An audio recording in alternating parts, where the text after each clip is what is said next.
Hi, this is Kelly. You're listening to the 12th episode of the Vote Her In series, a collaboration between Two Broads Talking Politics and author Rebecca Sive, where we cover the movement to elect our first woman president. You can find this series at twobroadstalkingpolitics.com/voteherin or in our regular feed anywhere podcasts are found.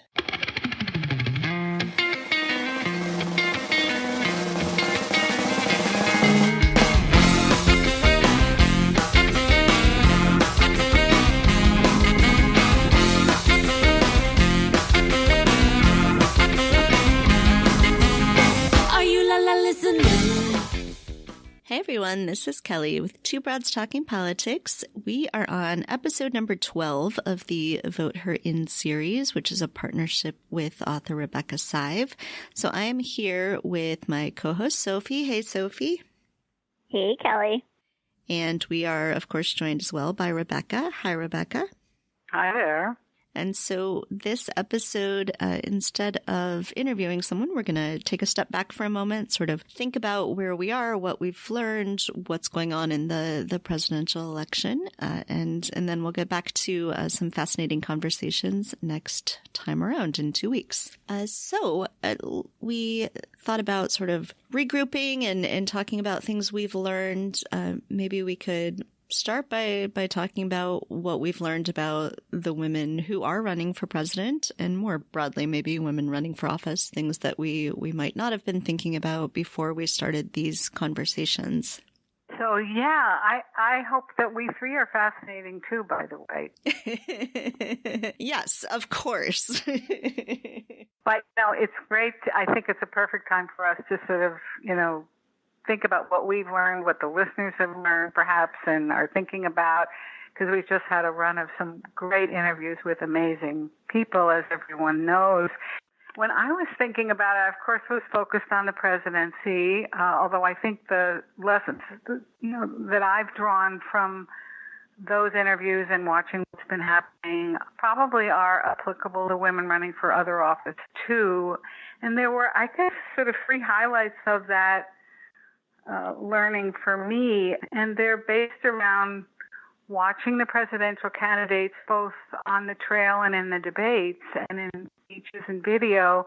And I have to say the first thing for me, and I think that they've all demonstrated this, although perhaps Warren and Harris most forcefully, is they will be assertive and go toe-to-toe, no holds barred, right? Mm-hmm. It's been an incredible thing to watch them, particularly in the debates, but also to stare right into the camera, whether it's about immigrant rights, voting rights, or anything else, and not to sense as a listener or as a viewer any kind of softening around the edges.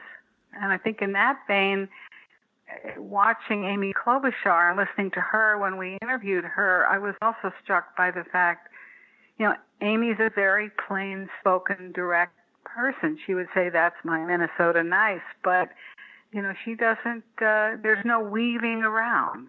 And I think that directness, that looking someone in the face, that looking right at Joe Biden or whoever it is been noteworthy and important for us to think about as the women go ahead, because it's only going to get tougher as the race narrows and there are fewer, candidates to sort of disperse the interest.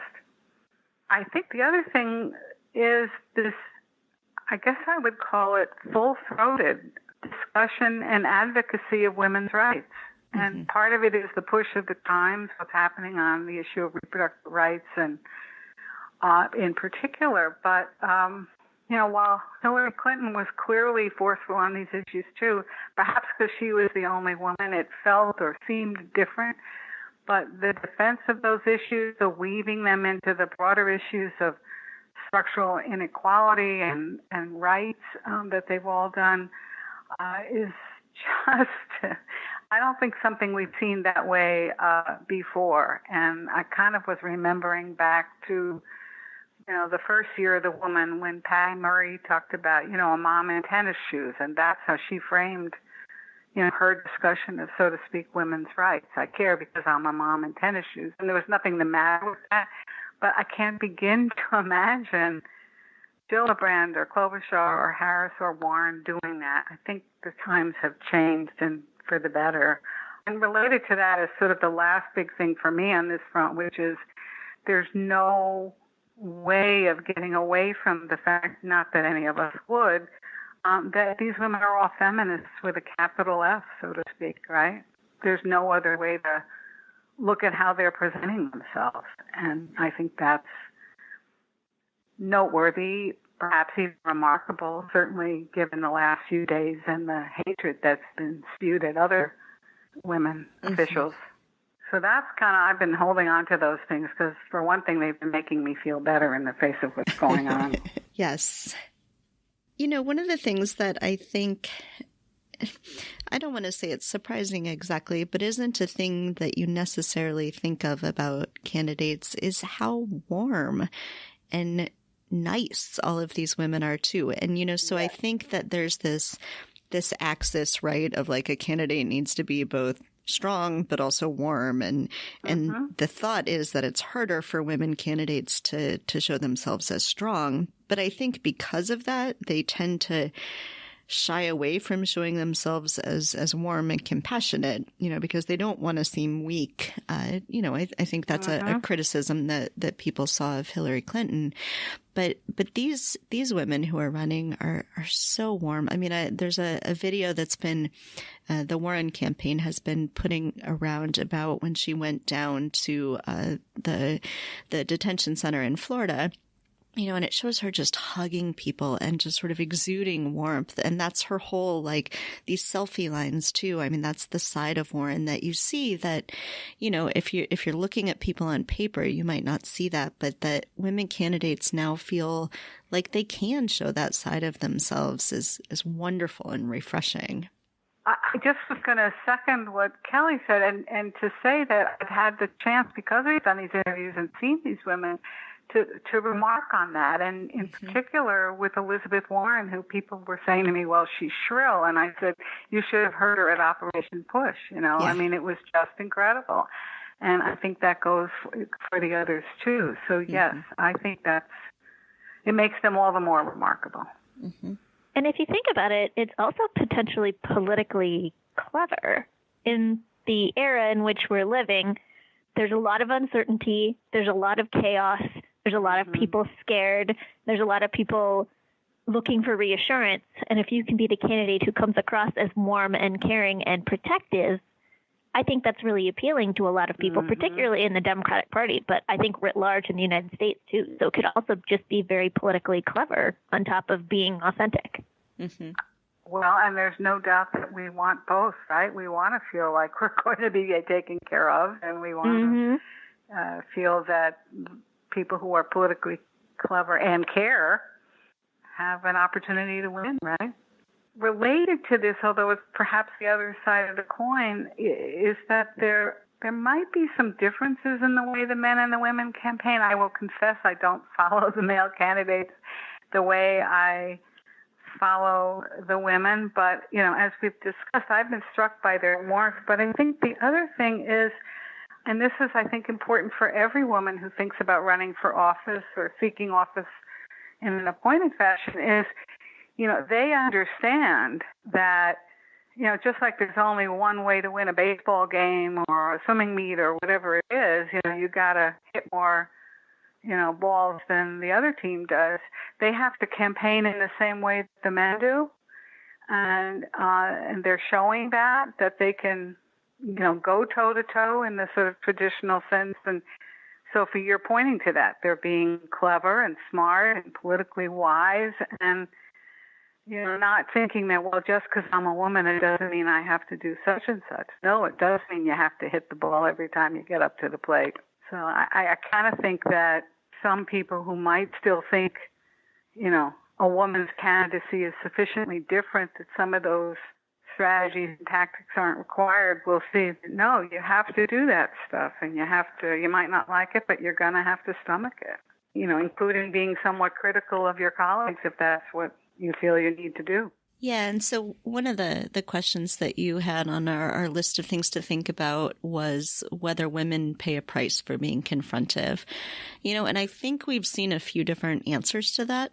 So Kamala Harris obviously seems to have gotten a huge bump from directly,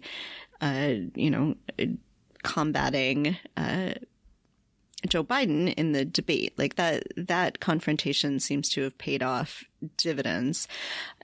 Whether we're seeing that as much with the other candidates, I'm not sure. And so it'd be interesting to sort of tease out why that might have worked for Kamala, why that worked in that moment. We saw in that same debate, Kirsten Gillibrand trying to sort of get more speaking time, trying to interject a little more in the way that men often do in debates, and seemed like it did not go over as well for her, that it was not well received when she did it. And so, why is that? And I don't necessarily know the answer to that, but we're certainly seeing more than one answer to what happens when women try to sort of insert themselves more in that way. I was just going to say, I think it's interesting to consider that I was really interested in the debates. And for me, there were three real substantive clashes that happened during the debate. And one of them was between Castro and O'Rourke, but then the other two were between a female candidate and a male candidate. I'd say Kamala Harris and Joe Biden's clash, and then also Tim Ryan's clash with Tulsi Gabbard. Yeah. I think those were like the three big, main clashes. And of the ones that involved women, in both cases, it's widely seen that the women came out on top. Mm-hmm. And so I think that's really interesting. And I think that the debates overall are very interesting because at least in past elections, it's always been sort of assumed that women have a lot to lose from debates because there's so much emphasis on like their appearance and there's so much nitpicking of female candidates that they have a lot to lose in debates. But overall, I think almost all of the female, in fact, I would say yes, all of the female candidates got some sort of bump from the debate. Mm-hmm. And the candidates who maybe lost support or weren't seen to have done very well were all men. So I thought that was really interesting in light of like how we sort of expect the media to treat women, that most, I think media outlets acknowledge that the women did very well in the debate. Mm-hmm. I couldn't agree with you more, but I would say on this point that Kelly's raising, and we're discussing about women confronting, that, in conversations I've had with people about Senator Gillibrand's candidacy, and mostly with women, although not all, her confronting Senator Franken, right? Mm-hmm. And demanding that he do what he do, and then, of course, or that he leave, and then, of course, others came up behind her. She's paying a huge price for that. I don't know whether that shows up in polls, but in every conversation I've had with anyone, that has come up, and a lot of women have just crossed her off their list. I obviously think that's wrong. She's a terrific candidate and a strong one, too. But I wonder, actually, as I reflect on it now that we're talking about it, whether it was this absolute direct, no, you have done this and this is wrong and you need to be treated the way others who've done that have been treated, was sort of a bridge too far. And I think that's what's behind some of the people's feeling. And I recall when Kelly and I were talking to her that, I don't remember if this was in the interview or not, she explained to us, the circumstances, and that there had been congressional staff who had been allegedly harassed by him. And so she said it wasn't a spur of the moment thing. It wasn't, gee, I'm angry today and I'm going to say this. It was a thoughtful, considered act. And yet she seems to have paid a big price for it. Mm-hmm. Yeah. And I think it's interesting because I've had the same experience of, when I hear this reaction from voters, it's mainly from women who are criticizing Kirsten. And honestly, it's mainly from women of older generations, I think. And I think that sort of harkens back to a time when, in order to be considered a serious person in the world, you sort of had to be part of the guys club.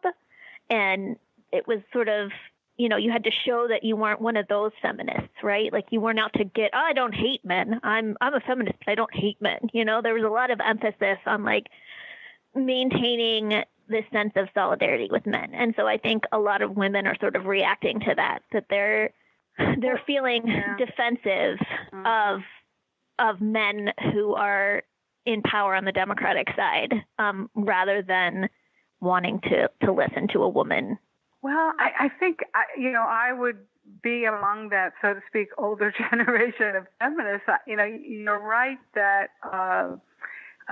times have changed and women have more range of motion, so to speak, in their dealings with men, just by sheer result of our persistence in seeking positions of responsibility. But I also think that, Senator Gillibrand is much younger, right? So maybe she's in her early 50s, I believe. So, perhaps it was the case she felt that those were the most likely women voters. But, if something like that comes from such a powerful place as it apparently did for her, I kind of find it, I guess, curious that women, no matter what their age, react so negatively, because certainly unless you confront and compete, you can't win, right? Right. I mean, it's just not possible.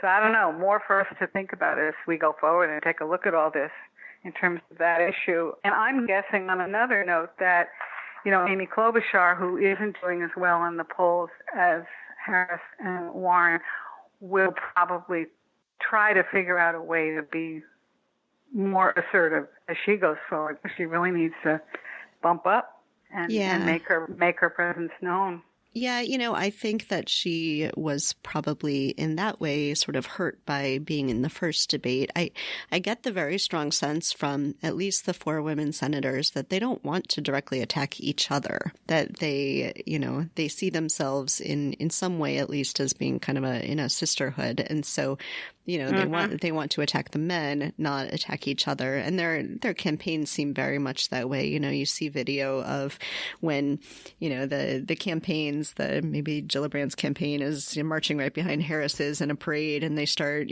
chanting together instead of against each other. And, and I've certainly sensed that as well. And, perhaps not surprisingly because of that, although completely surprisingly if you look at the actual ideas behind campaigns, people who say they want Warren, Harris is their second choice and vice versa, versus people who say they want Biden and Bernie as their second choice and vice versa, which makes literally no sense. I don't understand why are you saying it doesn't make sense to you? I don't get it.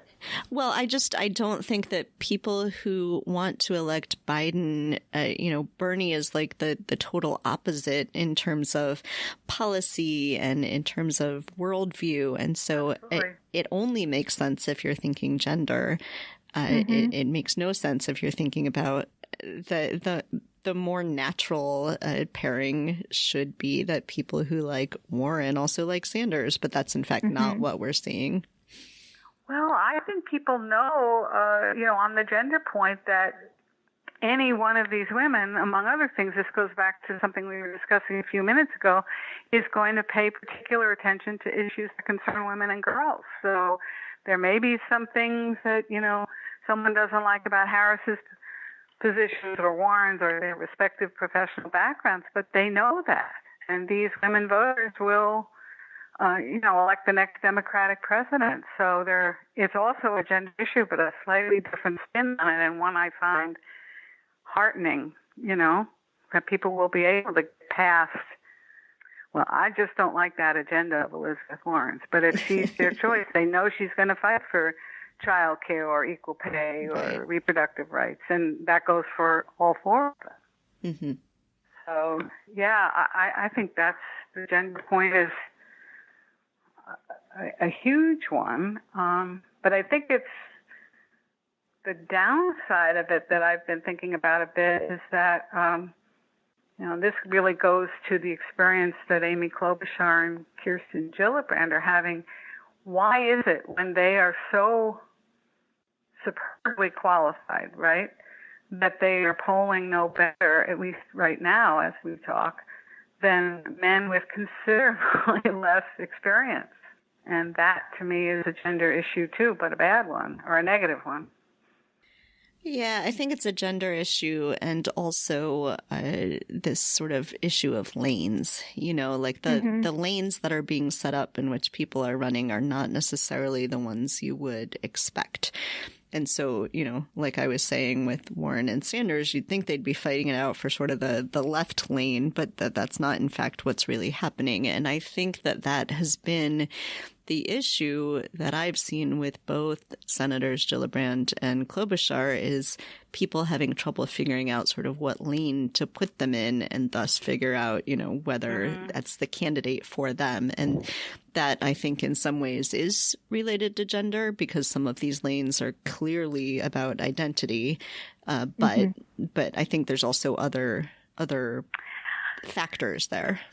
It's interesting that you say that because I have to say I wouldn't say that when I look at the picture, I see it that way. And certainly when I read articles, I see, Harris and Klobuchar grouped with Biden as, more middle of the road candidates, say. And they're together in, so to speak, that lane. I think that's the lane that would make sense and that the political reporters want to put it in, but that's not the lanes that the voters are falling into.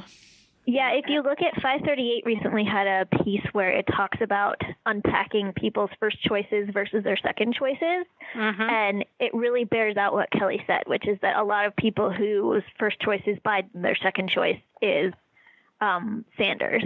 A lot of people whose first choice is Warren, their second choice is Harris, and vice versa. And so they had like a little analysis about how lanes hadn't really emerged earlier in the primary, and now they are emerging, but they're different than we expected. So I think the narrative in sort of political discourse hasn't quite caught up to the way that people are thinking about the candidate. Well, so this is an interesting point, which goes to a larger stumbling block, which is that the predominantly white male reporters, what you're suggesting is that they may be classifying the candidates differently than voters are, which is certainly a plausible scenario. I think it's really interesting, though, to think about that, for us to keep watching this going forward because, as the debate stage gets smaller, as people have to make hard choices, are they raising enough money to stay in the race past September? That deadline is going to be huge. I think maybe we'll see whether there are, so to speak, a new set of lanes, and there are fewer people in each, right? I think it'll be fascinating. But if it remains a gender issue, boy, are we going to have, or girl, I should say, are we going to have a lot to think about? Yeah.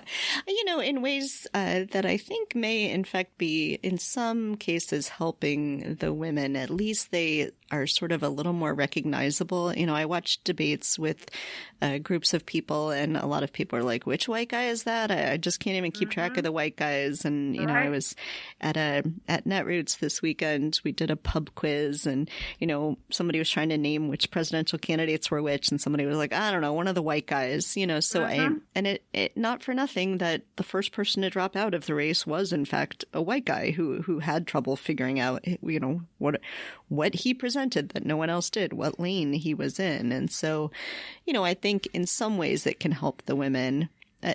That's not going to win them the presidency, but it may allow some of the women to at least stay in a little bit longer than they may otherwise be able to.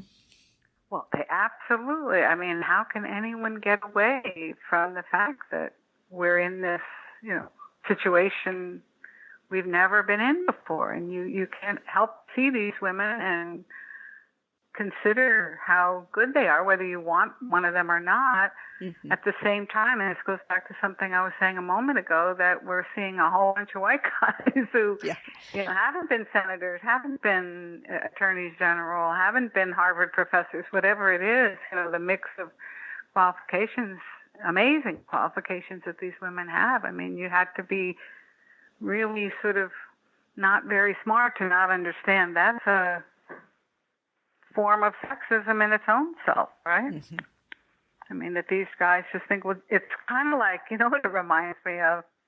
Did you see that article the other day that said, this is a paraphrase, that 1 out of every 8 men thinks he could hit a ball back at Serena?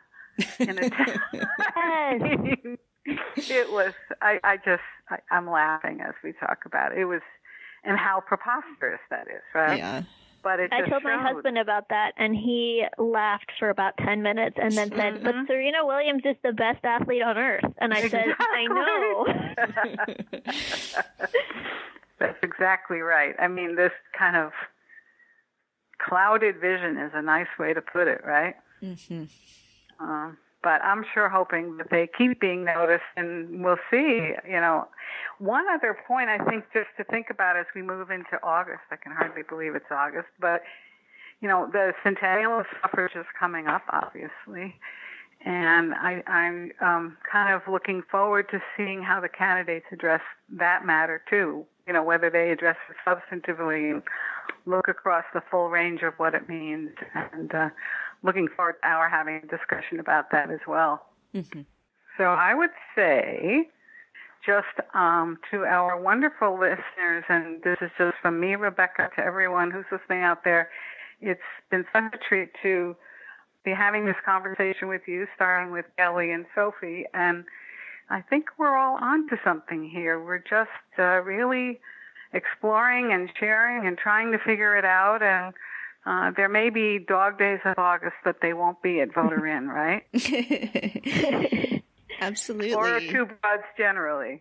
Yeah, and I think, since we started this, we have seen, it's pretty clear that it's sort of a top tier of Democratic candidates, at least for right now, has emerged. And of the 4, 2 are women, and that's fantastic and amazing and heartening. And so, I think there's still clearly a lot of things going on with gender and sexism, but at least the country, at least the Democrats are elevating 2 women to be among the top 4 candidates.